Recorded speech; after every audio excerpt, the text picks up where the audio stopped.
Good morning to you all, boys of class 6. And I like to discuss today the topic of history, chapter 8, the first empire and an inspiring emperor. I have divided the chapter into two parts. Today I will discuss the part 1. And I like to mention in this regard that I have already discussed in the class, which I have taken earlier. The still I like to show you video show, and if you have any doubt, see that they will later ask me. Whatever it may be, now in the beginning of the chapter 8, the rise of Magadha. We know that there are 16 Mahayanapadas which emerged in India between 600 BC to 400 BC. And Magad, Kashi, Kosal, Avandhi emerged as powerful kingdoms. Of them, the Magad was the most powerful one. There are so many factors behind the rise of Magadha. Rich resources, rich minerals, iron ore, and also fertility of the soil. It is surrounded by hills and jungles and abundance of elephants, etc. These are the factors, and also the powerful monarchs like Chandragupta, the Bimbisar, and Ajasatru, etc. So that's why Magadha emerged as a powerful state. Now, next question is, what is an empire? An empire consists of several kingdoms or states. You know that Janapada, there are 16 Janapadas, and what we find later? The Janapadas were transformed into Mahajanapadas. Several Janapadas formed a Mahajanapada. We see that the invasion of in this chapter we find Alexander the Great, the ruler of Macedon, invaded India. What was his dream? Dream of he wanted to conquer the entire world, the whole world. You see that the 327 BC, he crossed the Hindu Kush mountains, and you see that attacked the kingdom of Taxila. Ambi, the ruler, surrendered to him. He did not resist. Then you see that invaded the kingdom of Porus, the king of Punjab. Porus was a brave and courageous ruler. He resisted Alexander but was defeated. Later he was released, you see that by Alexander. And also Alexander defeated many small kingdoms situated or located in the northwestern part. And this is the thing that now Alexander, we know that was advancing towards Magadha in 3260 BC. The ruler was Dhanananda, the most powerful ruler of the time. And Alexander's army refused to fight with the Magadha ruler because they were very homesick and weary for long battles, tired, and they wanted to return their homeland. So Alexander too was compelled to agree with them, and however, while returning, Alexander died in Babylon at a very the young age, at the age of 33, unknown fever like that. Whatever it may be, it is after the death of Alexander, we know that Seleucus Nicator, entire king, actually empire was divided among his generals. One of them was ruling from Syria. His name was Seleucus Nicator. Now, meanwhile, what happened in India? It is the Chandragupta Maurya emerged as a powerful ruler. He was the founder of the Maurya dynasty. It is at that time I already have mentioned about Dhanananda. Dhanananda's minister was Chanakya, Kautilya. He was insulted once, by Dhanananda. That's why he wanted to take revenge by overthrowing the Nanda rule. It is Chandragupta Maurya with the help of the Chanakya overthrew the Nanda dynasty. You see that he attacked the outer skirts. Meanwhile, already I mentioned that Alexander's invasion, Alexander defeated many rulers, small kingdoms were in northwestern part was naturally were say that they were defeated, and it weakened the stability of the political stability. Naturally, the advantage was taken by Chandragupta Maurya. Chandragupta Maurya, with the help of Kautilya, formed the great army and attacked the kingdom of Dhanananda. Outer skirts were Saurashtra, Malwa, Punjab was conquered by him. Later, he captured the capital Pataliputra in 305 BC. You see that after this, Chandragupta Maurya became and also came in conflict with the Seleucus Nicator. Seleucus, you know that he defeated the Seleucus. You know that in the year the battle was held in 305 BC, and it is Seleucus was defeated. Kabul, Kandar, Herat were captured by him, and also he was compelled to see that give up his these areas to Chandragupta Maurya, the area Kabul, Kandahar and Herat, etc., Balochistan. And then he actually wanted to establish a matrimonial alliance, that is marriage alliance, with Chandragupta Maurya, giving in marriage his own daughter.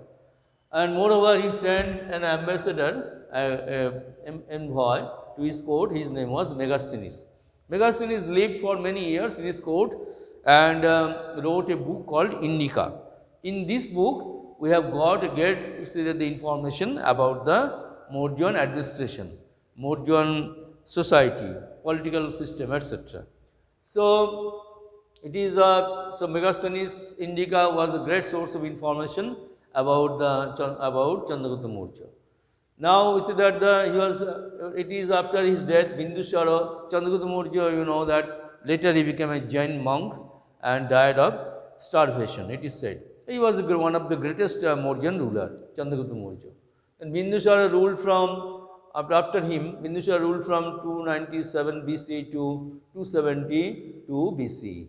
After his death, we see that the most illustrious ruler or emperor ascended the throne in Magadha. It is actually Pataliputra. It is actually 268 BC. Now, the most important incident happened during his time was the Kalinga War, which happened in the year 261 BC. Kalinga was an important place in Odisha, which was very prosperous in trade and commerce, and also you know that actually this led to the Ashoka. Previously, Bindusara tried but failed. Similarly, ultimately Ashoka was able to conquer Kalinga, but this conquest has a devastating effect on the mind of Ashoka. Also, you see that in the Kalinga war, thousands of people died. The battle scene was a bloody battle scene. Thousands of people died, thousands of people were injured. These had a great impact on the mind of Ashoka. Ashoka was very much actually repented you see that and decided to give up warfare forever. And he adopted Buddhism.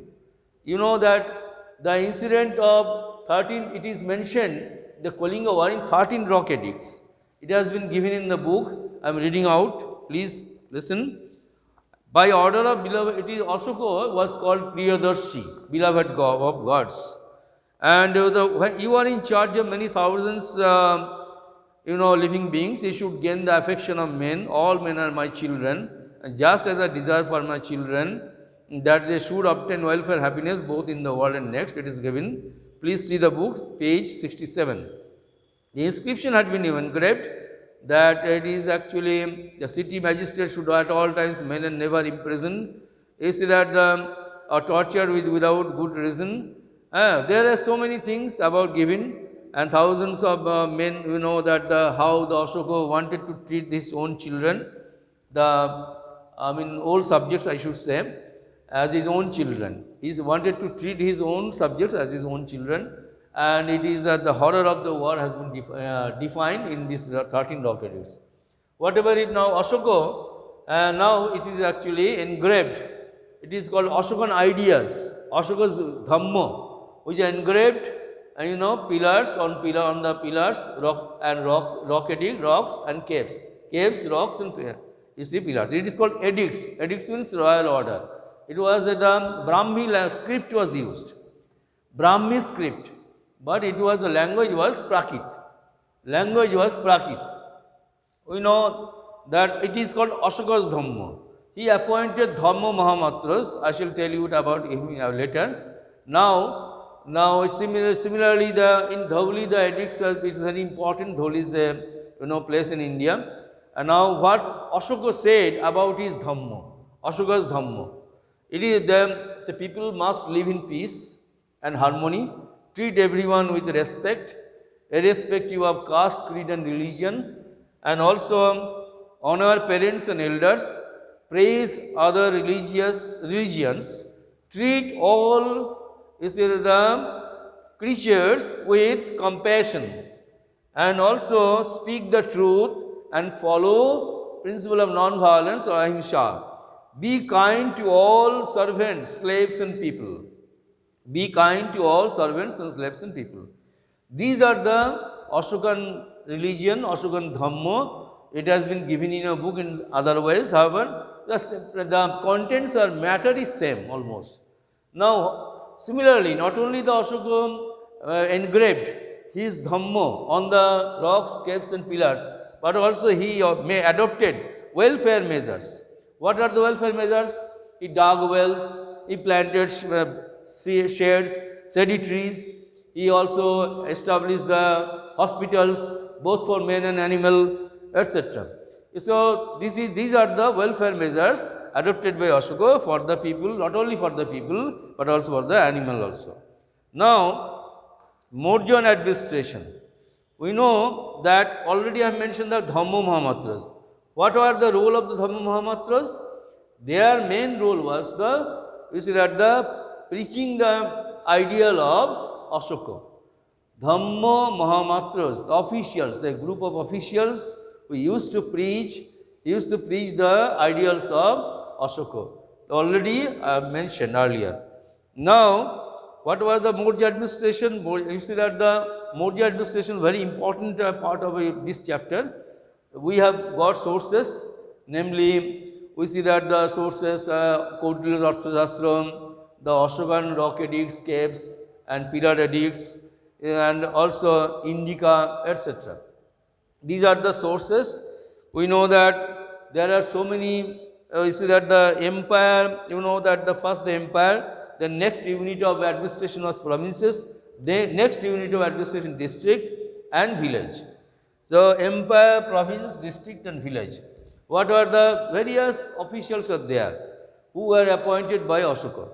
There is also Mantri Parishad or Council of Ministers. Mantri Parishad or Council of Ministers.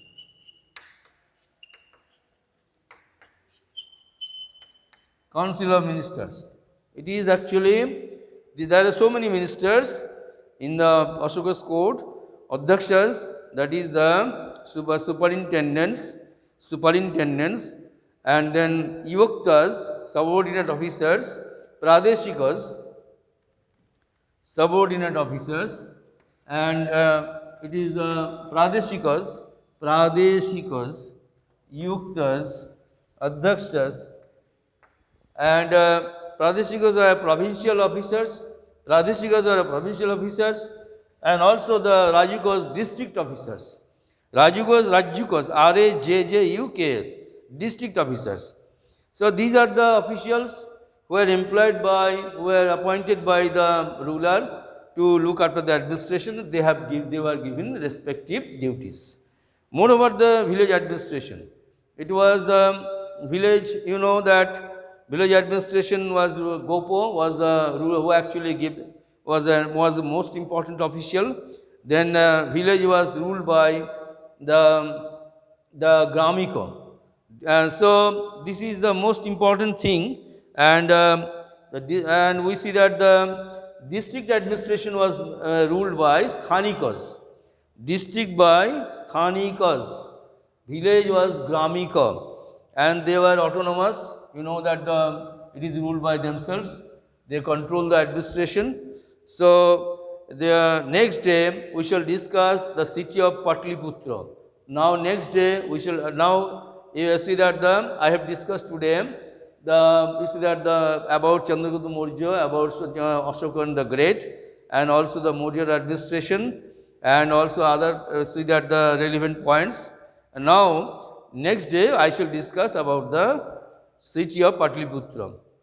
Okay, boys, thank you all.